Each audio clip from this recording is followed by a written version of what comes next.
പിരിച്ച പൈസ എവിടെ പോയി സതീഷ? പൈസ എവിടെ പോയി? എന്റെയും KPCC പ്രസിഡന്റിന്റെയും ജോയിന്റ് അക്കൗണ്ടിലാണ് പൈസ. പിന്നെ എന്താ നിങ്ങളെ പ്രശ്നം? സർക്കാരിന്റെ സ്ഥലം ഞങ്ങൾക്ക് 100 വീട് പണിയാൻ തരുമെന്നാണ് ഞങ്ങൾ കരുതിയത്. അത് ഞങ്ങൾക്ക് പ്രത്യേകമായി തരില്ല എന്ന് കണ്ടപ്പോഴാണ് ഞങ്ങൾ സർക്കാരിന്റെ പദ്ധതി ഉപേക്ഷിച്ച് ഞങ്ങൾ സ്ഥലം തേടി പോയത്. ഒരു 400-ലധികം വീടുകളാണ് വെക്കേണ്ടി വരുമെന്ന് കരുതുന്നത്. 100 വീടുകൾ ഞങ്ങൾ തന്നെ ഓഫർ ചെയ്തിട്ട് ഞങ്ങൾ തന്നെ ഭൂമി വാങ്ങിച്ച് ആ 100 വീട് പണിത് കൊടുക്കാൻ ഞങ്ങൾ തയ്യാറാണ്. സർക്കാരിന്റെ സ്ഥലം ഞങ്ങൾക്ക് 100 വീട് പണിയാൻ തരുമെന്നാണ് ഞങ്ങൾ കരുതിയത്. അത് ശുദ്ധമായ കളവാണ്.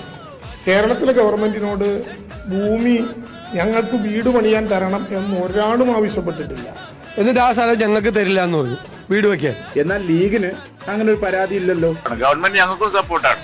ഞങ്ങളെ ലാൻഡ് സംബന്ധിച്ചൊക്കെ എന്തെല്ലാം വിവാദം ഉണ്ടായതാണ്. അവസാനം ഒന്നുമില്ലല്ലോ. അതിപ്പോ ഈ ദുരന്തത്തിനിരയായ ആളുകളെ ഓർക്കുമ്പോ ആരും പിന്നെ അതിനൊന്നും നിസ്സഹകരണമോ കോൺട്രവേഴ്സിയോ ഒന്നും ഉണ്ടാക്കൂല. സതീശ, ഇനിയെങ്കിലും പറയൂ, എത്ര ഫണ്ട് പിരിച്ചു? ഈ ചോദ്യം 1000 തവണ ചോദിച്ചില്ലേ? ഒറ്റ ചോദ്യമല്ലേ ഉള്ളൂ, പിരിച്ച ഫണ്ട് എത്ര?